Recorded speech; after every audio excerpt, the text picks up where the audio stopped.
നേരത്തെ പറഞ്ഞതുപോലെ being A trans woman ഞങ്ങൾക്ക് കുറേ ബുദ്ധിമുട്ടുകളിലൂടെ കടന്നു പോകേണ്ടി വരും. അപ്പോൾ അതിൽ ഒരു പ്രധാനപ്പെട്ട ബുദ്ധിമുട്ട് കഴിഞ്ഞ മാസം ഞാൻ കടന്നുപോയി. അപ്പോൾ അതുകൊണ്ട് തന്നെ ശബ്ദം കുറച്ചൊന്ന് അടങ്ങിയിരിക്കുകയായിരിക്കും. എല്ലാവരും ക്ഷമിക്കുമെന്ന് ഞാൻ വിശ്വസിക്കുന്നു. ഇപ്പോൾ നമ്മളിവിടെ കൂടിയിരിക്കുന്നത് അന്താരാഷ്ട്ര ആരോഗ്യ ദിനം ഏപ്രിൽ 7 കഴിഞ്ഞു. എന്നാലും നമ്മൾ കമമറേറ്റ് ചെയ്യുകയാണ്.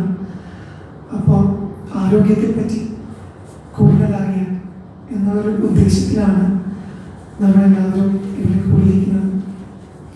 കുറേ കുട്ടികളെ ഞാൻ കാണുന്നുണ്ട്. അവർക്ക് എത്രത്തോളം സീരിയസ് ആയിട്ടുള്ള അല്ലെങ്കിൽ ടെക്നിക്കലായിട്ടുള്ള കാര്യങ്ങൾ മനസ്സിലാവുമെന്ന് എനിക്കറിയില്ല. എന്നാലും മാക്സിമം വളരെ ലളിതമായി തന്നെ നിങ്ങളോട് കമ്മ്യൂണിക്കേറ്റ് ചെയ്യാൻ ഞാൻ ശ്രമിക്കും. ഇപ്പോൾ നിങ്ങൾക്കറിയുന്നത് പോലെ തന്നെ ഞാനൊരു ആയുർവേദ ഡോക്ടറാണ്. അപ്പോൾ ഒരു ഡോക്ടർ എന്ന നിലയിൽ ദിവസേന പേഷ്യൻസിനെ ഞാൻ കാണുന്നുണ്ട്. അതായത് നമ്മുടെ രോഗാവസ്ഥകളെ ഞാൻ നേരിട്ട് എക്സ്പീരിയൻസ് ചെയ്യുന്നുണ്ട്. അങ്ങനെ എക്സ്പീരിയൻസ് ചെയ്യുന്നത് കൊണ്ട് തന്നെ ആരോഗ്യം എത്രത്തോളം പ്രാധാന്യമുള്ളതാണ് എന്ന ഉള്ള വസ്തുത എനിക്കറിയാം. അതിനേക്കാളുപരി ബീങ് എ ട്രാൻസ് വുമൺ ഞാൻ കടന്നു വന്നിട്ടുള്ള വഴികൾ, എക്സ്പീരിയൻസ് ചെയ്തിട്ടുള്ള ശാരീരികമായിട്ടുള്ള മാറ്റങ്ങൾ, അത് എത്രത്തോളം ചാലഞ്ചസ് നിറഞ്ഞതാണ്, വെല്ലുവിളികൾ നിറഞ്ഞതായിരുന്നു എന്നുള്ളത് എനിക്ക് ആരോഗ്യത്തോടുള്ള എൻ്റെ ആ ഒരു താല്പര്യത്തെ വർദ്ധിപ്പിച്ചിരിക്കുകയാണ്. അതായത് സർജറികൾ എന്ന് പറയുന്നത് നമ്മൾ ബേസിക്കലി നമ്മളെല്ലാവരും വളരെ ഭയത്തോടുകൂടി മാത്രം കാണുന്ന ഒരു കാര്യമാണ്. ഇപ്പം എന്തെങ്കിലും അസുഖങ്ങൾ നിങ്ങൾക്കുണ്ടെങ്കിൽ അത് കേവലം മരുന്നുകൾ കൊണ്ട് മാത്രം മാറ്റിയാൽ മതിയാവില്ലേ എന്ന് ചിന്തിക്കുന്നവരാണ് നമ്മളെല്ലാവരും. സർജറി എന്ന് ഇപ്പോൾ ഡോക്ടർ നിങ്ങളോട് നിർദ്ദേശിക്കുകയാണ്, ഈ ഒരു അസുഖത്തിന് സർജറിയാണ് ഏറ്റവും പറ്റിയ മാർഗം എന്ന് പറഞ്ഞാൽ നമ്മളൊന്ന് ഭയപ്പെടും, അല്ലേ? അപ്പോൾ അങ്ങനെയുള്ള ഭയം 8 തവണ നേടേണ്ടി വന്ന വ്യക്തിയാണ് ഞാൻ മാത്രമല്ല, ഈ ഒരു കമ്മ്യൂണിറ്റിയിൽ പെടുന്ന പലരും, സർജറികളിലൂടെ കടന്നു പോകുന്ന പലരും ഈ ഒരു ഭയത്തെ അഭിമുഖീകരിക്കുന്നവരാണ്. അതുപോലെ ആരോഗ്യത്തിൻ്റെ പ്രാധാന്യം മുമ്പെങ്ങും ഇല്ലാത്ത വിധത്തിൽ നമുക്കെല്ലാവർക്കും വെളിപ്പെട്ട് നിൽക്കുന്നൊരു സമയം കൂടിയാണിത്. കാരണം നമ്മളൊരു പാൻഡമിക്കിലൂടെയാണ് കടന്നു വന്നത്. എല്ലാ 100 വർഷങ്ങളിലും ഉണ്ടാകുന്ന ഒരു പ്രതിഭാസമാണ് ഈ പാൻഡമിക് എന്ന് തന്നെയാണ്. അതായത് ഓരോ സമയത്തും ഓരോ രീതിയിലാണെന്ന് മാത്രം. ഒരു 100 വർഷം മുമ്പ്, ഇപ്പോൾ കോവിഡ് ആണെങ്കിൽ ഒരു 100 വർഷം മുമ്പ് സ്പാനിഷ് ഫ്ലൂ എന്ന് പറയുന്ന ഒരു പാൻഡമിക്കിൻ്റെ രൂപത്തിലാണ് ഈ ഒരു അവസ്ഥ ലോകത്തെ ഭയപ്പെടുത്തിയത്. പക്ഷെ ഞാൻ പറയുന്നത്, ഇങ്ങനെയുള്ള അവസ്ഥകൾ നമ്മളെ കൂടുതൽ കൂടുതൽ ആരോഗ്യത്തിൻ്റെ പ്രാധാന്യത്തിലേക്ക് അടുപ്പിച്ചുകൊണ്ടിരിക്കുകയാണ്. നമ്മൾ ആരും ആരോഗ്യത്തെപ്പറ്റി അധികം കൺസേൺഡോ ബോധേഡോ ആയിരുന്നില്ല. നമ്മൾ നമ്മുടെ വളരെ ഫാസ്റ്റായിട്ടുള്ള ലൈഫിൽ മുന്നോട്ട് പോയിക്കൊണ്ടിരിക്കുകയായിരുന്നു. അതിനിടയിലാണ് പെട്ടെന്ന് കോവിഡ് വന്നിട്ട് ഒരു സഡൻ ബ്രേക്ക് ഇടുന്നത്, അല്ലേ? നമ്മുടെ എല്ലാവരുടെയും ജീവിതം ഓൾമോസ്റ്റ് ഒരു 2 വർഷത്തോളം ഒരു സ്റ്റാൻഡ് സ്റ്റില്ലായി. അതുകൊണ്ട് തന്നെ നമുക്ക് മനസ്സിലാക്കാം, ആരോഗ്യമില്ലെങ്കിൽ പിന്നെ ജീവിതമില്ല എന്നുള്ളത്. നമ്മുടെ ഭാരതീയമായിട്ടുള്ള തത്വസംഹിതകളിൽ എല്ലാവരും കേട്ടിട്ടുണ്ടാവും ഒരു മഹത്വചനം. അതായത് ശരീരമാദ്യം ഖലു ധർമ്മ സാധനം എന്നുള്ള രീതി. ശരിയാണ്, നമ്മൾ ഇവിടെ ജീവിച്ചിരിക്കുന്നത് ജീവിതം എന്ന ഈ ഒരു പ്രതിഭാസത്തെ എക്സ്പീരിയൻസ് ചെയ്യാനാണ്, അനുഭവിക്കാനാണ്. ജീവിതം ഒരനുഭവമാണ്. അത് അനുഭവിക്കണമെങ്കിൽ ശരീരം എന്ന ഈ ഒരു ഉപകരണം അത്യന്താപേക്ഷിതമാണ്. ഈ ഒരു ഉപകരണത്തിന് എന്തെങ്കിലും തരത്തിൽ കേടുപാടുകൾ സംഭവിച്ചാൽ, എന്തെങ്കിലും തരത്തിൽ മിസ്റ്റേക്കുകൾ സംഭവിച്ചാൽ അവിടെ നമ്മളുടെ ജീവിതം ആകെ യൂട്ടേൺ എടുക്കും. നമ്മൾ ഉദ്ദേശിക്കുന്ന കാര്യങ്ങൾ നടക്കില്ല. നമ്മുടെ സ്വപ്നങ്ങൾ അവിടേക്ക് എത്തിപ്പെടാൻ നമുക്ക് പറ്റിയെന്ന് വരില്ല. അപ്പോൾ ശരീരമാദ്യം കരുധർമ്മ സാധനം എന്ന് നമ്മുടെ പൂർവികന്മാർ പറഞ്ഞത് വെറുതെയല്ല. അപ്പം തീർച്ചയായിട്ടും ആരോഗ്യത്തിന് അതിൻ്റെതായ പ്രാധാന്യമുണ്ട്. എന്താണ് ഹെൽത്ത്, എന്താണ് ആരോഗ്യം? ഏറ്റവും സിമ്പിളായിട്ട് ലേമൻസ് ലാംഗ്വേജിൽ പറയുകയാണെങ്കിൽ നമ്മുടെ ഇമോഷണൽ ആൻഡ് ഫിസിക്കൽ വെൽബീയിങ്, അതായത് നമ്മുടെ വൈകാരികവും നമ്മുടെ ശാരീരികവും അല്ലെങ്കിൽ ഭൗതികവുമായിട്ടുള്ള എന്താ പറയുക ഒരു സന്തുലിതാവസ്ഥ. ഇതാണ് വളരെ സിമ്പിളായിട്ടുള്ള ഭാഷയിൽ ആരോഗ്യത്തെ നമുക്ക് എക്സ്പ്ലെയിൻ ചെയ്യാൻ പറ്റും. ഇനി ആയുർവേദ ശാസ്ത്രത്തിൻ്റെ ഭാഷയിൽ പറയുകയാണെങ്കിൽ കുറച്ചുകൂടി ഇലാബറേറ്റ് ആണ് ആരോഗ്യം എന്ന് പറയുന്നത്. അതായത് നിങ്ങളിപ്പം ആയുർവേദ ആചാര്യന്മാരെ പറ്റി കേട്ടിട്ടുണ്ടാവുമെന്ന് ഞാൻ വിശ്വസിക്കുന്നു. ചരകാചാര്യനെ പറ്റിയും സുശ്രുതാചാര്യനെ പറ്റിയും വാഗ്ഭടാചാര്യനെ പറ്റിയും ഒക്കെ ഒരു പക്ഷേ പലരും കേട്ടിട്ടുണ്ടാവും. ഈ ആചാര്യന്മാരിൽ സുശ്രുതനാണ് ആരോഗ്യത്തെ സംബന്ധിക്കുന്ന ഒരു പ്രധാനപ്പെട്ട സ്റ്റേറ്റ്മെൻറ്റ് നൽകിയിട്ടുള്ളത്. അതായത് ഇപ്പം നമ്മൾ ഇന്ത്യൻ സയൻസസ് പഠിക്കുന്നത് സംസ്കൃത ഭാഷയിലാണ്. അപ്പോൾ അതിൽ ആയുർവേദത്തിൻ്റെ പ്രധാനപ്പെട്ട സംഹിതകളുണ്ട്. അതെല്ലാം എഴുതപ്പെട്ടിരിക്കുന്നതും സംസ്കൃത ഭാഷയിലാണ്. ഓരോ ശ്ലോകങ്ങൾ നമ്മളിപ്പം ഫിസിക്സ് അല്ലെങ്കിൽ മാത്സ് ഒക്കെ ഫോർമുലാസ് ഒക്കെ വെച്ച് പഠിക്കുന്ന പോലെ ആയുർവേദവും അല്ലെങ്കിൽ അതേപോലെയുള്ള ഇന്ത്യൻ സയൻസസ് പഠിക്കാനുള്ള ഫോർമുലകളാണ് ശ്ലോകങ്ങൾ എന്ന് പറയുന്നത്. അപ്പം ഹെൽത്തിനെ അല്ലെങ്കിൽ ആരോഗ്യത്തെ എക്സ്പ്ലെയിൻ ചെയ്യാനായി സുശ്രുതാചാര്യൻ്റെ ഒരു പ്രധാനപ്പെട്ട ശ്ലോകമുണ്ട്. അത് തന്നെയാണ് പൊതുവിൽ ആയുർവേദ ശാസ്ത്രത്തിൽ നിൽക്കുന്നവർ അല്ലെങ്കിൽ ആയുർവേദ ഡോക്ടർമാർ ആരോഗ്യത്തെ ഉദ്ഘോഷണം ചെയ്യാനായി പറയുന്നത്. അതായത് സമദോഷ സമാഗ്നിശ്ച സമധാതു മലക്രിയ പ്രസന്ന ആത്മേന്ദ്രിയ മന സ്വസ്ഥ ഇത്യഭിധീയതി എന്നാണ് ആ ഒരു ശ്ലോകം. അതിൻ്റെ അർത്ഥം കുറച്ചുകൂടി ടെക്നിക്കലാണ്. ബേസിക്കലി ആയുർവേദം ഒരു ശാസ്ത്രം എന്ന നിലയിൽ അതിൻ്റെതായ കുറേ ടെക്നിക്കാലിറ്റീസ് ഉണ്ട്, കുറേ ടെക്നിക്കൽ ടേംസ് ഉണ്ട്. അതിൽ മനസ്സിലാക്കേണ്ടത് ഇത്ര മാത്രമേ ഉള്ളൂ. ദോഷങ്ങളും ധാതുക്കളും മലങ്ങളും എന്നൊക്കെ പറയുന്നത് നമ്മുടെ ശരീരത്തെ തന്നെയാണ്. ശരീരത്തിൻ്റെ ഫിസിയോളജിക്കൽ ആൻഡ് അനാറ്റമിക്കൽ എൻറ്റിറ്റീസാണ് ബേസിക്കലി പറയുന്നത് ദോഷം ധാതു എന്നൊക്കെ പറയുന്നത്. അതായത് നമ്മൾ പുറമേ കാണുന്ന ശരീരം, ഈ പുറമേ കാണുന്ന ശരീരത്തിനൊപ്പം ആത്മാവിൻ്റെയും മനസ്സിൻ്റെയും ഇന്ദ്രിയങ്ങളുടെയും കർമ്മങ്ങൾ കൂടി അല്ലെങ്കിൽ അവയുടെ പ്രവർത്തനം കൂടി വളരെ സന്തുലിതമായി മുന്നോട്ട് പോകുന്ന അവസ്ഥയ്ക്ക് മാത്രമേ നമുക്ക് ആരോഗ്യം എന്ന് പറയാൻ പറ്റുള്ളൂ. അതായത് നിങ്ങളിപ്പോൾ പുറമെ നിങ്ങൾക്ക് യാതൊരു അസുഖങ്ങളും ഇല്ല എന്ന് പുറമെ കാണുകയാണെങ്കിലും നിങ്ങളുടെ മനസ്സ് ശരിയല്ല, നിങ്ങളുടെ ചിന്തകൾ ശരിയല്ല, അതായത് നിങ്ങൾ ടെൻസ്ഡാണ്, നിങ്ങൾ സ്ട്രെസ്ഡ് ഔട്ടാണ്. അതെല്ലാവരും അങ്ങനെയാണ്. കാരണം നമുക്ക് ജീവിക്കണമെങ്കിൽ നമ്മുടെ ഒരു ഫോഴ്സാണ്, ആ ജീവിതത്തിലൊരു ബിഹൈൻഡ് ഫോഴ്സാണ് ഈ സ്ട്രെസ് എന്ന് പറയുന്നത്. അത് ഓരോ വ്യക്തികളെ സംബന്ധിച്ചും ഏറ്റക്കുറച്ചിലുകൾ ഉണ്ടാവും. ചിലർക്കത് കൂടുതലായിരിക്കും, ചിലർക്കത് കുറവായിരിക്കും, ചിലർക്കത് മാനേജ് ചെയ്യാൻ പറ്റും. അപ്പോൾ ഈ മാനേജ് ചെയ്യാൻ പറ്റുന്ന അവസ്ഥയ്ക്ക് ആരോഗ്യവുമായി വളരെയധികം ചേർന്ന് പോകാൻ പറ്റും. അപ്പോൾ ആരോഗ്യം എന്ന് പറയുന്നത് പുറമേ കാണുന്ന ശരീരത്തിൻ്റെ ആരോഗ്യം മാത്രമല്ല, നമ്മുടെ മനസ്സിൻ്റെയും ആത്മാവിൻ്റെയും ഇന്ദ്രിയങ്ങളുടെയും ഒക്കെ ആരോഗ്യം അതിൽ ഉൾപ്പെടും. ഈ ആത്മാവ് എന്ന് പറയുന്നത് ഒരു കോൺട്രവേഴ്ഷ്യൽ ടോപ്പിക്കാണ്. കാരണം ചിലർ അതിനെ അംഗീകരിക്കുന്നു, ചിലർ അതിനെ അംഗീകരിക്കുന്നില്ല, ചിലർ അതിന് മറ്റ് ചില ഭാഷ്യങ്ങൾ നൽകുന്നു. മേ ബി ഇപ്പം നമ്മൾ റിലീജിയസ് കണ്ടെക്സ്റ്റിൽ, മതപരമായിട്ടുള്ള കണ്ടെക്സ്റ്റിലൊക്കെ നോക്കിക്കഴിഞ്ഞാൽ അതിനെ നമുക്ക് ഈശ്വരനോട് ഉപമിക്കാം. ഈശ്വരൻ്റെ തന്നെ ഒരു ഭാവമാണ് ആത്മാവ് എന്ന് പറയാം. പക്ഷേ ജസ്റ്റ് ഒരു ഫിസിക്കൽ സയൻസിൻ്റെ കണ്ടെക്സ്റ്റിൽ നോക്കിക്കഴിഞ്ഞാൽ അത് ജസ്റ്റ് ലിവിങ് എനർജിയാണ്, ഊർജത്തിൻ്റെ തന്നെ ഒരു സ്രോതസ് അല്ലെങ്കിൽ ഒരു വിഭാഗമാണ് ലിവിങ് ഫോഴ്സ്, ലിവിങ് എനർജി എന്നൊക്കെ പറയുന്നത്. അപ്പോൾ അതുകൂടെ ചേരുമ്പോൾ മാത്രമേ നമ്മുടെ ജീവിതം പൂർണ്ണമാകുന്നുള്ളൂ. അതില്ലാത്ത ശരീരം എന്ന് പറയുന്നത് വെറും ശവമാണ്. അതിൽ ജീവൻ കൂടെ ചേർന്നാൽ മാത്രമേ അത് ശിവമാകുന്നുള്ളൂ. അപ്പോൾ നമ്മുടെ ശരീരം, മനസ്സ്, ആത്മാവ്, ഇന്ദ്രിയങ്ങൾ എന്താണ്? ഇന്ദ്രിയങ്ങൾ എന്ന് പറയുന്നത് ആത്മാവിന് അല്ലെങ്കിൽ മനസ്സിന് പുറം ലോകവുമായി കമ്മ്യൂണിക്കേറ്റ് ചെയ്യാൻ ഉള്ള ജാലകങ്ങളാണ് ഇന്ദ്രിയങ്ങൾ എന്ന് പറയുന്നത്. ഈ ഇന്ദ്രിയങ്ങളില്ലെങ്കിൽ നമുക്ക് സെൻസസ് ഉണ്ടാവുന്നില്ല, നമ്മൾ പുറത്തുള്ള പ്രപഞ്ചത്തെ അറിയുന്നില്ല. ആ പ്രപഞ്ചത്തെ അറിയാൻ വേണ്ടിയാണ്, അനുഭവിക്കാൻ വേണ്ടിയാണ് നമ്മുടെ ഈ ശരീരം എന്ന ഉപകരണം. ആ ഉപകരണത്തിൻ്റെ എക്സ്റ്റേണൽ സോഴ്സസാണ്, പുറമേയുള്ള എന്താ പറയുക വാതിലുകളാണ് ഇന്ദ്രിയങ്ങൾ എന്ന് പറയുന്നത്. അപ്പോൾ ഇതെല്ലാം നോർമലായി ബാലൻസ്ഡായി സന്തുലിതമായി നിൽക്കുന്ന അവസ്ഥയ്ക്ക് മാത്രമേ നമുക്ക് ആരോഗ്യം എന്ന് പറയാൻ പറ്റുള്ളൂ.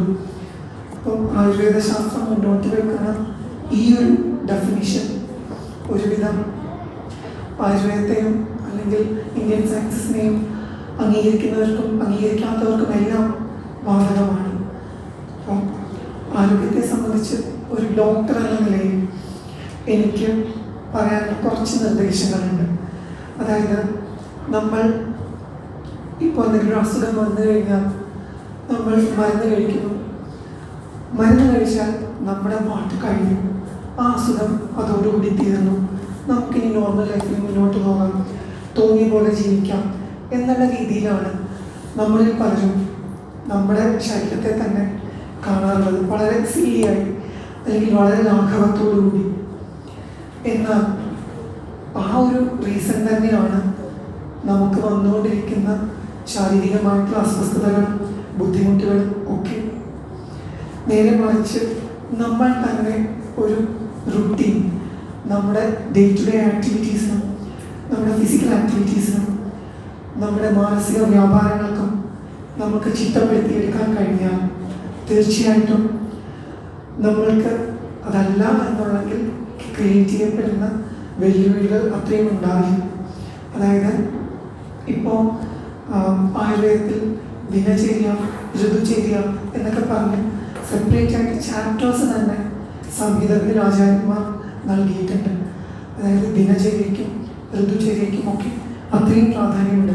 ഋതുചര്യ എന്ന് പറയുന്നത് മറ്റൊന്നുമല്ല, ഓരോ ഋതുക്കളിലും നമ്മൾ ഫോളോ ചെയ്യേണ്ടതായിട്ടുള്ള കുറച്ച് കീഴ്വഴക്കങ്ങൾ അല്ലെങ്കിൽ ആരോഗ്യപരമായിട്ടുള്ള ഉപദേശങ്ങൾ, അതിനെയാണ് ഋതുചര്യകൾ എന്ന് പറയുന്നത്. ദിനചര്യ എന്ന് പറയുന്നത് നിങ്ങൾക്ക് ആ വാക്കുകൊണ്ട് തന്നെ മനസ്സിലാവുന്നുണ്ടാവും. ദിവസേന നമ്മൾ ഫോളോ ചെയ്യുന്ന കുറച്ച് റുട്ടീൻ ആക്ടിവിറ്റീസ്. ഇപ്പോൾ ഫോർ എക്സാമ്പിൾ നമ്മൾ രാവിലെ 5 മണിക്ക് എണീക്കുന്നു അല്ലെങ്കിൽ 6 മണിക്ക് എണീക്കുന്നു, ആദ്യം തന്നെ പല്ല് തേക്കുന്നു, മുഖം കഴുകുന്നു, നമ്മൾ ഫ്രഷ് ആവുന്നു, കുളിക്കുന്നു, നമ്മൾ നമ്മുടെ ആക്ടിവിറ്റീസിലേക്ക് കടക്കുന്നു, ചിലർ വ്യായാമം ചെയ്യുന്നു. അതെല്ലാം നമ്മുടെ ദിനചര്യയുടെ ഭാഗമാണ്. അപ്പം ഇങ്ങനെ ഓരോ കാര്യങ്ങളും ചിട്ടപ്പെടുത്തി വെച്ചിട്ടുണ്ട്. ഇത് ചിട്ടപ്പെടുത്തി വെച്ചിരിക്കുന്നത് എന്തെങ്കിലും തരത്തിൽ വെല്ലുവിളികൾ, ആരോഗ്യപരമായിട്ടുള്ള വെല്ലുവിളികൾ വരാനുണ്ടെങ്കിൽ അവയെ വളരെ ഫ്രൂട്ട്ഫുള്ളായി നമുക്ക് എങ്ങനെ ടാക്കിൾ ചെയ്യാം എന്നുള്ളത് മുൻകൂട്ടി കണ്ട് ചെയ്യുന്ന കാര്യങ്ങളാണ്. അപ്പോൾ ഒരു രോഗി നമ്മുടെ അടുത്ത് വരുമ്പോൾ അവർക്ക് അവരുടെ വേദന മാത്രം മാറിയാൽ മതി എന്നൊരു കൺസെപ്റ്റേ ഉണ്ടാവുള്ളൂ.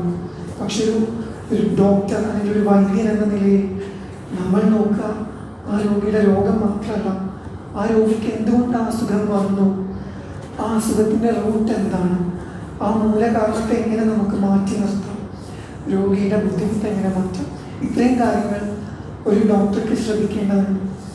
അപ്പോൾ ആ ഒരു കാഴ്ചപ്പാടിൽ നിന്നുകൊണ്ട് പറയുകയാണ്, നമ്മൾക്ക് ഉണ്ടാകുന്ന പല അസുഖങ്ങളും പല രോഗങ്ങളും ഓൾമോസ്റ്റ് മെജോറിറ്റി രോഗങ്ങളും സൈക്കോസൊമാറ്റിക്കാണ്. അതായത് ശരീരത്തിൽ മാത്രം നിൽക്കുന്നതല്ല, നമ്മുടെ മനസ്സിലും അതിൽ സ്ഥാനമുണ്ട്. അതിനൊരു പ്രധാന റൂട്ട് കോസ് നമ്മുടെ മനസ്സിലാണ് കിടക്കുന്നത്. ഇപ്പം ഞാൻ എൻ്റെ ജീവിതത്തിൽ നിന്ന് ഒരു ഉദാഹരണം പറയാം.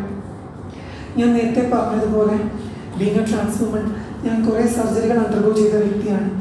അപ്പോൾ ആദ്യത്തെ സർജറി അണ്ടർഗോ ചെയ്യുമ്പോൾ അത് എനിക്കറിയില്ല. ഞാനിപ്പോൾ ഒരു മെഡിക്കൽ സ്റ്റുഡൻ്റ് ആയിരുന്നു, മെഡിസിനെ പറ്റിയും സർജറിയെ പറ്റിയും ഒക്കെ പഠിച്ചിട്ട് തന്നെയാണ് ഡോക്ടർ ആയത് എന്ന് പറഞ്ഞാലും സർജറി ഞാൻ പേഴ്സണലി എക്സ്പീരിയൻസ് ചെയ്തിരുന്നില്ല. അപ്പോൾ ആദ്യമായി ഞാൻ സർജറി എക്സ്പീരിയൻസ് ചെയ്യുമ്പോൾ നമ്മളറിയില്ല, ഒബ്വിയസ്ലി നമുക്ക് അനസ്തീഷ്യ നൽകി നമ്മളെ ബോധം കെടുത്തിയിട്ടാണ് നമ്മുടെ ശരീരം കീറി മുറിക്കുക. അപ്പോൾ അതെല്ലാം കഴിഞ്ഞ് ആ അനസ്തീഷ്യ നമ്മുടെ ശരീരത്തിൽ നിന്ന് വിട്ടകലുമ്പോൾ നമുക്ക് ബോധം ഉണ്ടാവും, നമ്മളെ അവരെ തട്ടി ഉണർത്തും.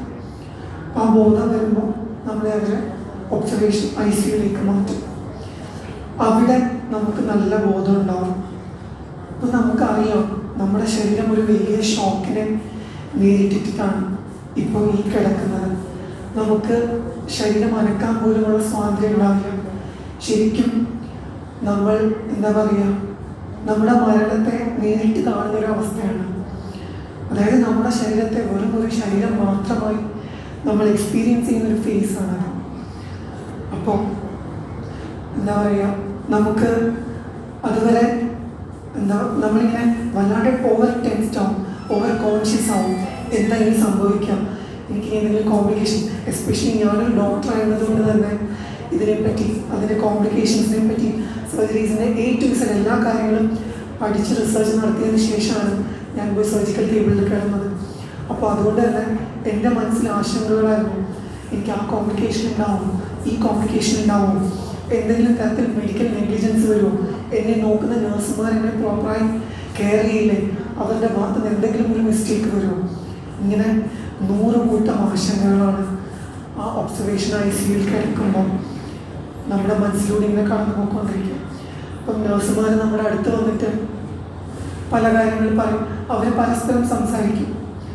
നിങ്ങൾ ആരെങ്കിലും ഹെൽത്ത് വർക്കേഴ്സ് ഉണ്ടെങ്കിൽ, നഴ്സുമാരുണ്ടെങ്കിൽ നിങ്ങൾക്ക് കേൾക്കാൻ കൂടെ ഞാൻ പറയുകയാണ്, ഒരു ഗുഡ് നഴ്സ് എങ്ങനെയാവണം. എസ്പെഷ്യലി ഈ പറഞ്ഞ പോലെ ICU ഡ്യൂട്ടി അല്ലെങ്കിൽ പോസ്റ്റ് സർജിക്കൽ ഡ്യൂട്ടി കിട്ടുകയാണെങ്കിൽ നിങ്ങൾ എങ്ങനെ ബിഹേവ് ചെയ്യണം ICUവിൽ, അതും ഇതിനൊരു ഒരു ഉദാഹരണമാണ് ഞാൻ പറയുന്നത്. പേഷ്യൻറ്റിൻ്റെ അടുത്ത് വന്ന് നിന്നിട്ട് അവരുടെ അവസ്ഥകളെ പറ്റി സംസാരിക്കും. അവർക്ക് ഇന്ന കോംപ്ലിക്കേഷൻ ഉണ്ടെന്ന് പറയാം, അല്ലെങ്കിൽ മറ്റൊരു പേഷ്യൻറ്റിൻ്റെ പ്രശ്നമുണ്ട്, മറ്റൊരു പേഷ്യൻ്റ് ഡെഡായി എന്നൊക്കെ പറയാം. ഇതൊക്കെ ബേസിക്കലി വല്ലാത്തൊരു പാനിക്കാണ് നമുക്ക് ഉണ്ടാക്കുക. അപ്പോൾ അങ്ങനൊരു പാനിക് അറ്റാക്ക് ഞാൻ ഫേസ് ചെയ്യേണ്ടി വന്നു. എനിക്ക് സർജറി കഴിഞ്ഞ് ഒബ്സർവേഷൻ ഐസിയിൽ കിടക്കുന്നു. അതിനുശേഷം റൂമിലേക്ക് മാറ്റിയിട്ടും എനിക്ക് ആ പാനിക് അറ്റാക്കിൽ നിന്ന് മാറാൻ പറ്റുന്നില്ല. എൻ്റെ റിക്കവറി വളരെ സ്ലോ ആയി നടക്കുകയാണ്. കുറച്ച് കഴിഞ്ഞപ്പോൾ എനിക്കെൻ്റെ ഹോപ്പ് വിട്ടു, ഹോപ്പ് നഷ്ടപ്പെട്ടു തുടങ്ങി. ഞാൻ മിക്കതും മരിക്കാൻ സാധ്യതയുണ്ട്, കാരണം ടെൻഷൻ കൂടുകയാണ്, എൻ്റെ റിക്കവറി പ്രോപ്പർ ആവുന്നില്ല, എനിക്ക് വെള്ളം പോലും കുടിക്കാൻ പറ്റുന്നില്ല. അപ്പം അങ്ങനെ അപ്പോൾ ഡോക്ടറിനെ വിളിച്ചപ്പോൾ ഡോക്ടർ വന്നിട്ട് ഡോക്ടർ ഹെൽപ്ലെസ് ആയിട്ട് നിൽക്കുകയാണ്.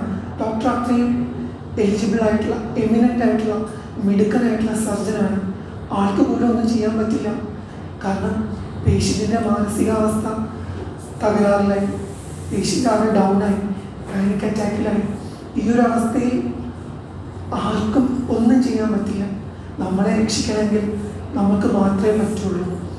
അപ്പോൾ എനിക്ക് ആ ഒരു സാഹചര്യത്തിൽ വേണ്ടിയിരുന്നത് മരുന്നുകളോ അല്ലെങ്കിൽ ബാക്കിയുള്ള കെയറുകളൊന്നും ആയിരുന്നില്ല, മാനസികമായ സപ്പോർട്ടായിരുന്നു.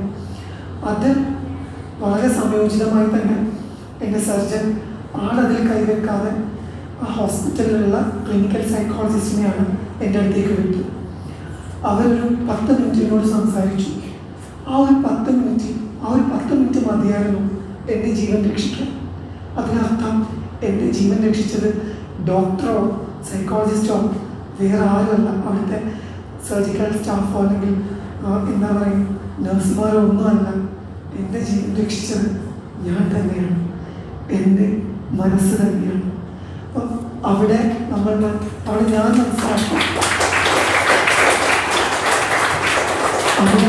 ഞാൻ മനസ്സിലാക്കി ഞാൻ അതുവരെ പഠിച്ച പാഠങ്ങൾ ശരീരവും മനസ്സും കണക്റ്റഡാണ്, സൈക്കോസൊമാറ്റിക് ഡിസോർഡേഴ്സ് ഉണ്ട്, ഇതൊക്കെ വെറും തിയറിറ്റിക്കൽ ആസ്പെക്ട്സ് മാത്രമല്ലോ അതുവരെ എന്നെ സംബന്ധിച്ച്. പക്ഷേ ആ കിടക്കയിൽ കിടന്ന് ഞാൻ മനസ്സിലാക്കി അതൊരു അൾട്ടിമേറ്റ് റിയാലിറ്റിയാണ്. നമ്മുടെ മനസ്സും ശരീരവും അത്ര കണ്ട് കണക്റ്റഡാണ്. എനിക്ക് എൻ്റെ മനസ്സെപ്പോൾ തിരിച്ചു പിടിക്കാൻ പറ്റിയോ ആ ഒരു 10 മിനിറ്റ് കഴിഞ്ഞപ്പോൾ ഞാനൊരു ഗ്ലാസ് വെള്ളം കുടിച്ചു. കാരണം ഐ ഫെൽറ്റ് ലൈക്ക് ഞാൻ ഇപ്പോൾ എന്നെ കൈവിട്ടാൽ എനിക്കെൻ്റെ ജീവിതം നഷ്ടമാവും. ഞാൻ ഇത്രയും കഷ്ടപ്പെട്ട് സഹിച്ച വേദനകൾ, ഇത്രയും കഷ്ടപ്പെട്ട് ഞാൻ നേടിയെടുത്ത എൻ്റെ ജീവിതം എനിക്ക് ഒരു നിമിഷത്തെ എൻ്റെ തന്നെ അശ്രദ്ധ കൊണ്ട് എനിക്ക് നഷ്ടപ്പെട്ടു പോകും. അതൊരിക്കലും ഉണ്ടാവാൻ പാടില്ല. എൻ്റെ മനസ്സാന്നിധ്യം എനിക്ക് തിരിച്ചു പിടിക്കണം എന്നുള്ള രീതിയിൽ തന്നെയാണ് എനിക്ക് എന്നെ രക്ഷിച്ചെടുക്കാൻ കഴിയുന്നത്. അപ്പോൾ തീർച്ചയായിട്ടും ശരീരവും മനസ്സും അത്ര കണ്ട് കണക്റ്റഡ് ഉണ്ടെന്നുള്ളത് നിങ്ങൾക്ക് മനസ്സിലാക്കി തരാൻ വേണ്ടിയാണ് ഈ ഒരു ചെറിയ ഉദാഹരണം ഞാൻ പറഞ്ഞത്. അപ്പോൾ ഇപ്പോൾ പേഷ്യൻസ് എൻ്റെ അടുത്ത് അസുഖങ്ങളായിട്ട് വരുമ്പോൾ ഞാൻ ഒരുവിധം എല്ലാവരോടും പറയാറുണ്ട്, നിങ്ങൾ ബ്രീത്ത് എക്സസൈസ് പ്രാക്ടീസ് ചെയ്യും. അവർക്ക് എന്ത് അസുഖമാണെങ്കിൽ പോലും ഞാൻ പറയാറുണ്ട് ബ്രീത്ത് എക്സസൈസ് പ്രാക്ടീസ് ചെയ്യണം. കാരണം ബ്രീത്ത് എക്സസൈസ് ഒരു വലിയൊരു സ്ട്രെസ് ബസ്റ്ററാണ്. നമുക്ക് ടെൻഷൻസും ആൻസൈറ്റീസും ഒക്കെ ഉണ്ടെങ്കിൽ അത് കുറയാൻ വളരെയധികം സഹായിക്കുന്ന ഒരു കാര്യമാണ് ഈ ബ്രീത്ത് എക്സസൈസ്. അത് വളരെ മനോഹരമായി ടെക്നിക്കലായി സയൻറ്റിഫിക്കായി തന്നെ നമ്മുടെ യോഗശാസ്ത്രത്തിൽ പ്രാണായാമമായും ഭസ്ത്രികയായും ഒക്കെ എക്സ്പ്ലെയിൻ ചെയ്ത് വെച്ചിട്ടുണ്ട്. അതൊന്നും നമ്മൾ പൊതുജനങ്ങൾക്ക് ടെക്നിക്കലി അറിയില്ല. അത് നിങ്ങൾക്ക് പഠിക്കാൻ പറ്റുമെങ്കിൽ അതൊക്കെ വലിയ കാര്യങ്ങളാണ്, നിങ്ങളോട് തന്നെ ചെയ്യാൻ പറ്റുന്ന വലിയ കാര്യങ്ങളാണ്. അപ്പോൾ തീർച്ചയായിട്ടും ഞാൻ അധികം സമയം എടുക്കുന്നില്ല. ഇപ്പോൾ അരമണിക്കൂർ സംസാരിക്കണമെന്ന് ഞാൻ വിചാരിച്ചു. പിന്നെ എൻ്റെ ശബ്ദവും അതിന് അനുവദിക്കുന്നില്ല. എന്നിരുന്നാലും ഒരു ചുരുങ്ങിയ വാക്കുകളിൽ ഞാൻ പറയുകയാണ്, നമ്മുടെ ആരോഗ്യം ഏറ്റവും പ്രധാനപ്പെട്ട ഒന്നാണ്. ഈ ആരോഗ്യത്തിനൊപ്പം തന്നെ ഏറ്റവും പ്രധാനപ്പെട്ടതാണ് നമ്മൾ കഴിക്കുന്ന ഭക്ഷണവും. കാരണം ഇപ്പം ഞാൻ നേരത്തെ ആരോഗ്യത്തെ പറ്റി പറഞ്ഞ ഒരു ശ്ലോകം ഞാൻ പറഞ്ഞു അല്ലേ, സമദോഷ സമാഗ്നിശ്ച എന്നാണ് ആ ശ്ലോകം തുടങ്ങുന്നത്. ഈ ദോഷം എന്ന് പറയുന്നത് നമ്മുടെ ഫിസിയോളജിക്കൽ ആസ്പെക്റ്റാണ്. സമ അഗ്നി എന്ന് ഉദ്ദേശിക്കുന്നത് നമ്മുടെ ഡൈജസ്റ്റീവ് ഫയറിനെയാണ് ഈ അഗ്നി എന്നതുകൊണ്ട് ആയുർവേദ ശാസ്ത്രത്തിൽ ഉദ്ദേശിക്കുന്നത്. അതായത് നമ്മുടെ മെറ്റബോളിക് ആക്ടിവിറ്റീസ് ഇതൊക്കെ നോർമൽ ആവണമെന്നുണ്ടെങ്കിൽ നമ്മുടെ ഡൈജഷൻ പ്രോപ്പർ ആയിരിക്കും. ദഹനം അത്രയും പ്രാധാന്യമുള്ളതാണ്, നമ്മൾ കഴിക്കുന്ന ഭക്ഷണം അത്രയും പ്രാധാന്യമുള്ളതാണ്. അപ്പോൾ നിങ്ങൾക്ക് നിങ്ങളുടെ ആരോഗ്യം രക്ഷിക്കണമെന്ന് തോന്നുന്നുണ്ടെങ്കിൽ നിങ്ങൾ ആദ്യം ചെയ്യേണ്ടത് ഒരു ഡോക്ടറെ കാണുകയോ ഒരു എന്താ പറയുക മറ്റു മാർഗങ്ങൾ വ്യായാമം ചെയ്തു തുടങ്ങിയോ അല്ലെങ്കിൽ അതൊന്നുമല്ല. ഏറ്റവും ആദ്യം നിങ്ങൾക്ക് ചെയ്യാവുന്ന ഏറ്റവും സിമ്പിളായിട്ടുള്ളൊരു കാര്യം നിങ്ങളുടെ ലൈഫിൽ ഒരു റുട്ടീൻ ഉണ്ടാക്കിയെടുക്കുക എന്നുള്ളതാണ്. എസ്പെഷ്യലി ഫുഡ് ടൈമിങ്സിലും ഫുഡ് ഹാബിറ്റ്സിലും. കാരണം നമ്മളുടെ ശരീരം എന്താണോ അത് നമ്മൾ കഴിക്കുന്ന ഭക്ഷണം തന്നെയാണ്. അപ്പം ഭക്ഷണത്തിൽ ശ്രദ്ധിക്കുക, ഭക്ഷണം കഴിക്കുന്ന സമയം ശ്രദ്ധിക്കുക, നമുക്കൊരു കൃത്യമായ വ്യായാമ ക്രമം ഉണ്ടാവുക. പിന്നെ യോഗാസനം എന്ന് പറയുന്നത് യോഗാസനങ്ങൾ അല്ലെങ്കിൽ യോഗ പ്രാക്ടീസസ് എന്ന് പറയുന്നത് എന്താ പറയുക ചെറിയൊരു ടോപ്പാണ്. നമ്മൾ ഈ പറയുന്ന ആരോഗ്യ മാർഗനിർദ്ദേശങ്ങൾക്ക് ഉള്ള ഏറ്റവും വലിയ അല്ലെങ്കിൽ ഏറ്റവും ഒരു ആഡോണാണ് ഈ പറയുന്ന യോഗ പദ്ധതി എന്ന് പറയുന്നത്. അപ്പം അതൊക്കെ പഠിക്കാൻ പറ്റുകയെന്ന് പറയുന്നത് വലിയ കാര്യം തന്നെയാണ്. എൻ്റെ ശബ്ദം കൂടുതൽ സ്ട്രെയിൻ ആവുന്നതുകൊണ്ട് എൻ്റെ നൃത്തമാണ്. Home and clear to everyone. Thank you for this wonderful opportunity.